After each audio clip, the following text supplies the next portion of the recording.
Halo teman-teman, masih membahas Donghua Shaolan. Pada bagian keempat kali ini saya akan mengulas beberapa episode terakhir di season 1 yang menurut saya pribadi bisa dikatakan paket komplit dengan alur ceritanya yang bisa membuat emosi naik turun. Namun bagi kalian yang belum menonton 3 bagian sebelumnya, saya sarankan untuk menontonnya terlebih dahulu agar tidak gagal paham dalam mengikuti pembahasan kali ini. Dan seperti biasa, tidak afdol rasanya kalau saya belum mengatakan spoiler warning bagi kalian yang belum pernah menyaksikannya secara langsung, karena pasti konten kali ini akan mengandung banyak spoiler.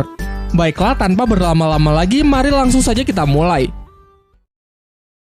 Setelah kekalahannya dari Tang San, Meng Jiran bersama neneknya pun menyerahkan siluman roh ular terbang kepada pihak Sri Lanka dan bergegas pergi untuk mencari siluman roh yang lain.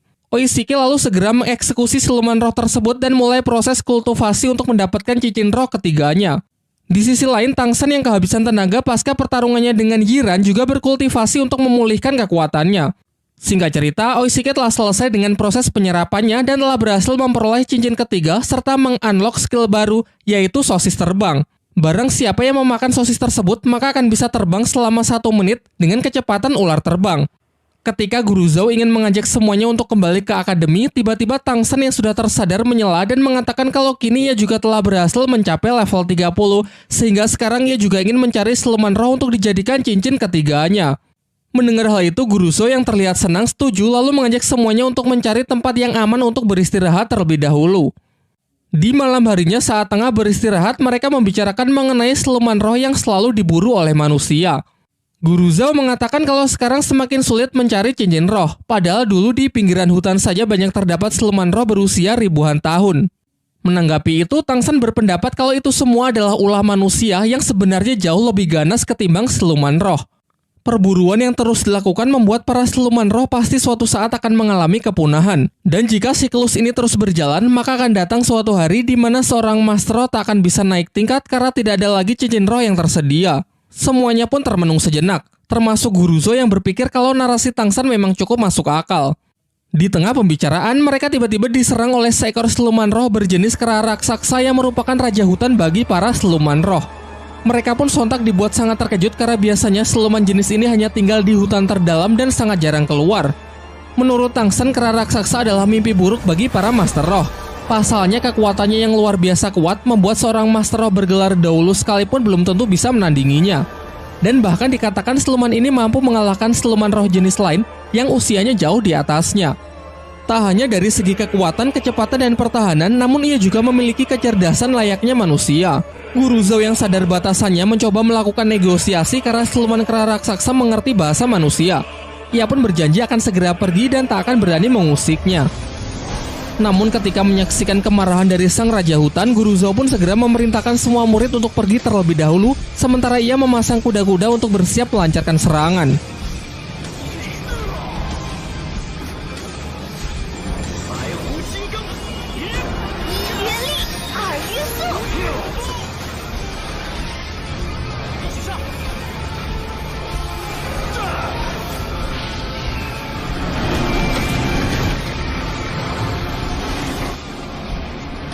Hingga saat amukannya menghempaskan mereka semua, menjadikan kesempatan yang bagus untuk bisa melarikan diri. Namun naasnya Xiao berhasil ditangkap oleh siluman tersebut.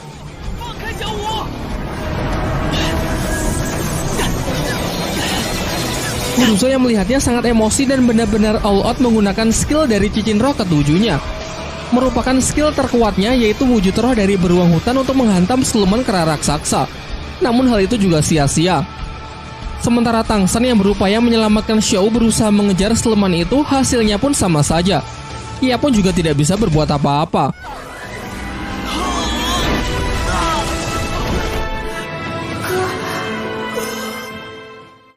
Dengan rasa kecewa yang amat mendalam, mereka semua pun beristirahat untuk memulihkan kondisi pasca insiden tersebut.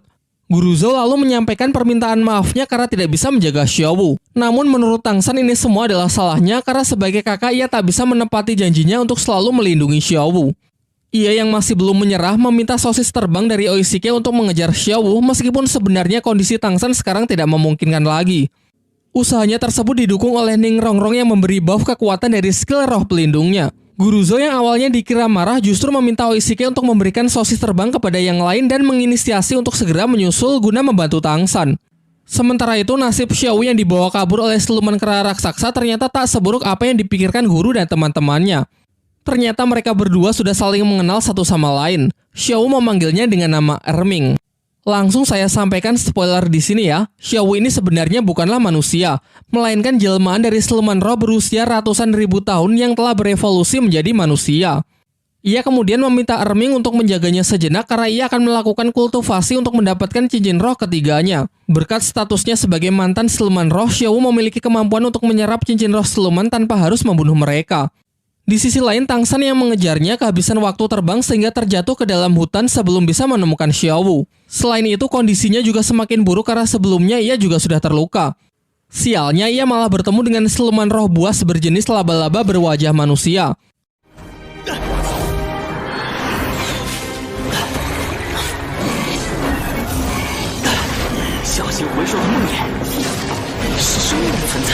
Tang San pun dibuat sangat kewalahan, karena baik dari kekuatan, kecepatan maupun pertahanan dari siluman tersebut sangatlah kuat. Ditambah lagi makhluk ini memiliki racun yang sangat mematikan. Di tengah pertarungan tersebut, Tang San teringat ucapan dari Master Xiao bahwa siluman laba-laba berwajah manusia merupakan jenis siluman roh yang akan sangat cocok untuk Tang San. Namun akan sangat berbahaya mengingat kekuatan serta racun yang mematikan yang dimilikinya.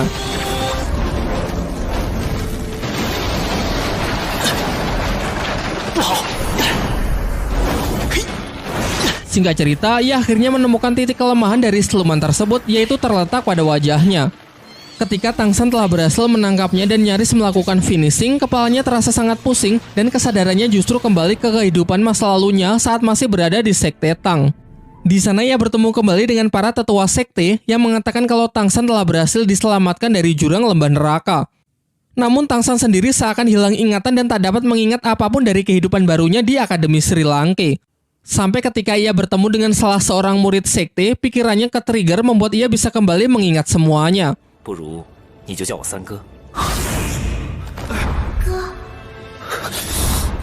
Ia pun lantas bertekad kembali ke kehidupannya di Akademi Sri Lanka karena teringat Xiaowu yang harus segera diselamatkan. Dan benar saja, saat membuka mata dirinya terikat oleh jaring laba-laba dan terkena racun yang memberikan efek halusinasi sesuai dengan apa yang tertinggal di dalam ingatan targetnya.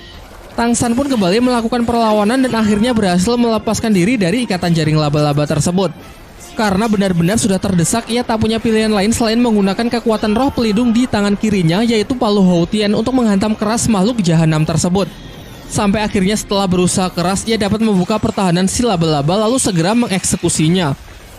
Sebelum memulai proses penyerapan, Tang San beristirahat sejenak untuk mengeluarkan racun yang semakin menyebar ke seluruh tubuhnya. Namun tiba-tiba ia dikejutkan oleh kedatangan beberapa orang yang ternyata mereka adalah pasangan ular naga Meng Su bersama cucunya Meng Yiran. Secara kebetulan lagi ternyata siluman laba-laba itu adalah incaran cincin roh ketiga untuk Meng Yiran. Mereka pun jelas sangat marah karena Tang San telah menggagalkan perburuan siluman roh untuk cucunya sebanyak 2 kali. Namun di sisi lain Meng Su juga sangat terkejut setelah tahu bahwa Tang San sanggup membunuh siluman laba-laba itu seorang diri. Kemudian Tang San menyampaikan pembelaannya bahwa ia juga terpaksa membunuhnya. Tadi ia hanya berusaha membela diri karena tiba-tiba siluman itu menyerangnya. Meng Su yang tak memperdulikan alasan Tang San memberinya pilihan yang sulit, yaitu jika Tang San bersedia bergabung dengan keluarganya, maka ia akan membiarkan Tang San tetap hidup dan mempersilakannya untuk menyerap cincin roh dari siluman laba-laba tersebut. Namun Tang San dengan tegas menolak tawaran itu. Pasalnya seseorang yang telah bergabung dengan suatu keluarga maka harus mengabdikan seumur hidupnya untuk keluarga tersebut. Sementara dirinya adalah tipe orang yang lebih suka bebas tanpa terikat oleh pihak manapun. Diperlihatkan secara diam-diam, Tang San bersiap dengan busurnya untuk berencana menyandera Yiran, karena mustahil ia bisa menang melawan 2 orang legend di hadapannya. Merasa tawarannya tak dihargai, Meng Su pun semakin murka. Ia lalu memberi kesempatan terakhir untuk Tang San untuk menebus kesalahannya yang telah 2 kali mengagalkan kenaikan tingkat dari cucunya. Untuk itu, Tang San diperbolehkan pergi, tapi dengan meninggalkan satu lengannya sebagai bentuk kompensasi. Masih mencoba bernegosiasi, Tang San mengatakan akan bersedia bergabung dengan keluarga mereka, namun dengan satu syarat, yaitu mereka harus membantunya mengalahkan seekor siluman roh yang telah menculik Xiaowu. Awalnya mereka mengentengkan syarat itu karena mudah baginya kalau hanya membunuh satu siluman saja. Akan tetapi ekspresi mereka langsung berubah ketika Tang San mengatakan kalau siluman roh yang dimaksud adalah siluman Raja Kera Raksasa. Mereka malah menuduh kalau Tang San sengaja menjebaknya, karena berhadapan dengan makhluk itu maka sama saja dengan bunuh diri.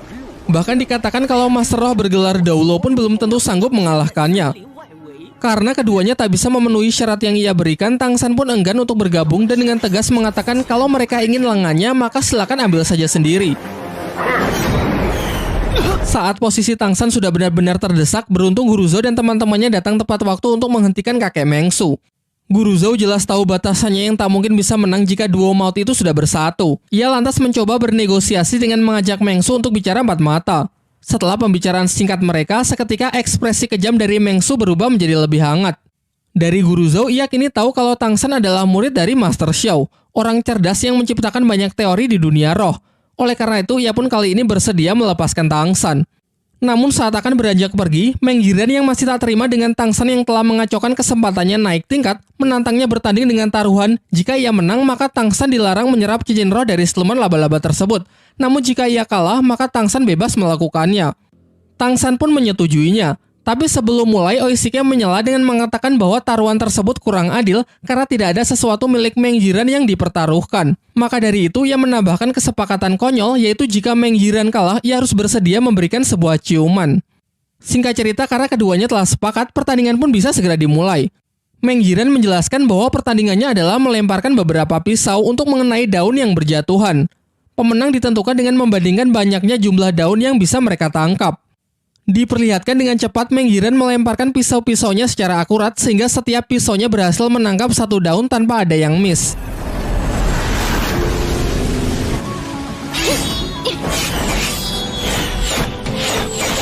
Melihat Tang San yang sedari tadi tidak bergerak membuat Meng Yiren kebingungan.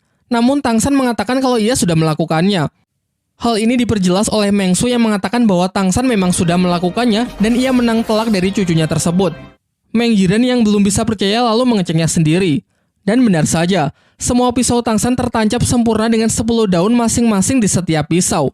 Sangat jauh dari Yiren yang hanya 1 daun per pisau. Bahkan hebatnya Tang San melemparkan pisau dengan posisi membelakangi pohon tanpa menggunakan mata dan hanya mengandalkan insting yang telah ia latih sejak kecil. Kemudian Meng Su mengungkapkan kekagumannya kepada Tang San karena memiliki kemampuan yang ia sendiri bahkan belum tentu bisa melakukannya. Kemudian Tang San menghampiri Yiren yang nampak sedih karena telah kalah 2 kali. Tang San mencoba menenangkannya dengan mengatakan kalau jelas saja ia bisa menang, pasalnya ia telah berlatih menggunakan senjata rahasia selama lebih dari 9 tahun. Ia lalu menunjukkan senjata rahasianya yang jauh lebih kecil namun memiliki keuntungan lebih ringan sehingga sangat praktis digunakan sebagai senjata yang mematikan. Ia juga bersedia mengajari Meng Yiren dengan menjelaskan sedikit mengenai tekniknya yang ia sebut pelacak suara. Bukan melihat dengan mata, melainkan menggunakan indera pendengaran yang bisa merasakan setiap gerakan bahkan tanpa ada titik buta. Setelah pembicaraan itu, tiba-tiba Meng Yiren mencium Tang San karena bagaimanapun juga ia telah kalah taruhan. Semuanya pun dibuat tercengang menyaksikan fenomena itu. Dan setelah itu, ia bersama kakek neneknya pun segera pergi dari tempat tersebut. Setelah kepergian mereka, Tang San segera meminta sosis pemulihan dari Oishike agar ia bisa segera memulai proses penyerapan mengingat Xiaowu yang juga harus segera diselamatkan. Proses penyerapan Tang San nampaknya begitu berat. Terlihat melalui gejolak energi luar biasa kuat yang dapat dirasakan oleh Guru Zhou. Di waktu yang bersamaan, kita diperlihatkan Master Xiao yang mendapatkan selembar surat undangan dari Flander, kepala Akademi Sri Lanka. Sementara di sisi lain kita diperlihatkan scene dari Tang Hao, ayah dari Tang San, berpamitan dengan sebuah tempat yang dipenuhi oleh tanaman rumput biru perak untuk pergi menyelesaikan misinya di sebuah tempat yang ia sebut sebagai Balai Roh Pelindung.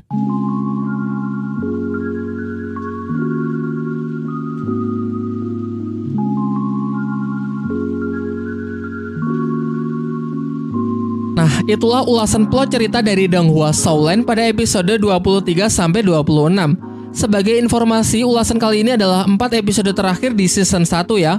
Seperti biasa, di akhir season pasti endingnya menggantung.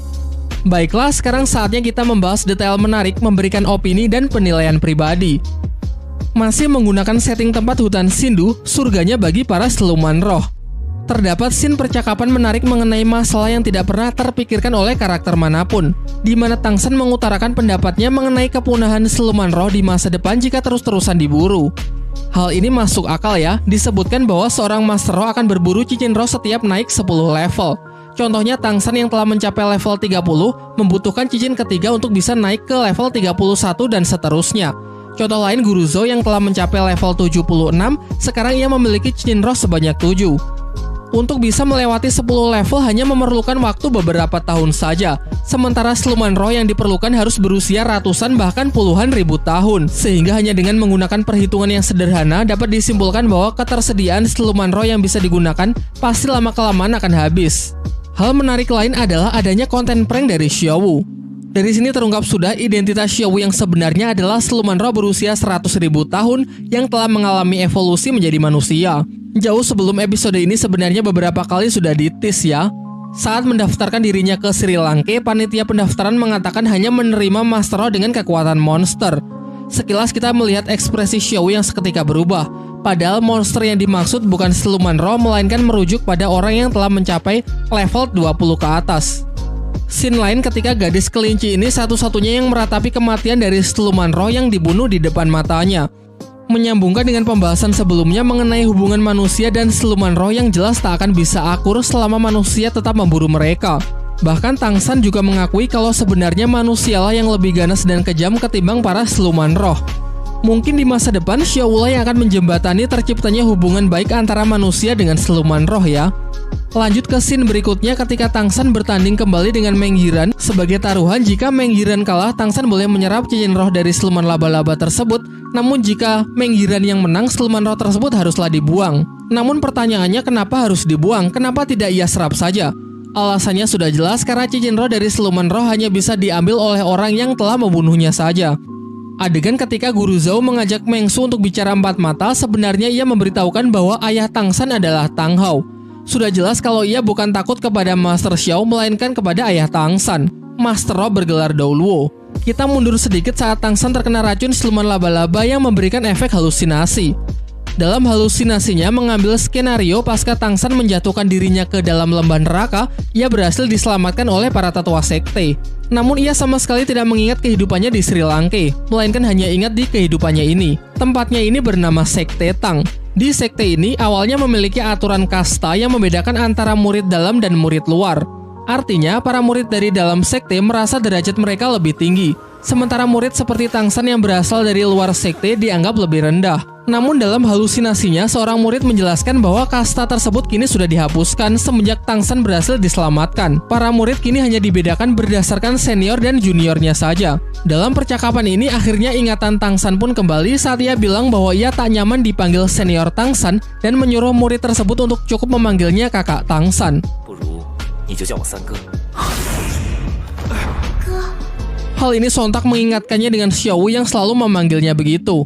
Sehingga inilah yang men-trigger Tang San bisa kembali ke kehidupannya di Sri Lanka. Beralih ke scene terakhir ketika Tang Hao mengunjungi sebuah tempat yang banyak ditumbuhi rumput biru perak. Bisa dikatakan ini adalah makam dari mendiang istrinya ya, di mana sang istri memiliki kekuatan roh pelindung rumput biru perak seperti Tang San. Setelah berpamitan, ia menuju sebuah tempat yang ia sebut Balai Roh Pelindung untuk menuntut balas sekaligus menegakkan keadilan. Di kesempatan berikutnya akan lebih diperjelas mengenai asal-usul Tang Hao muda beserta istrinya yang berjuang melawan Balai Roh Pelindung. Serta mungkin juga akan diperjelas mengenai kehidupan Tang San di universe yang berbeda karena masih sangat minim informasi yang bisa kita dapat sejauh ini.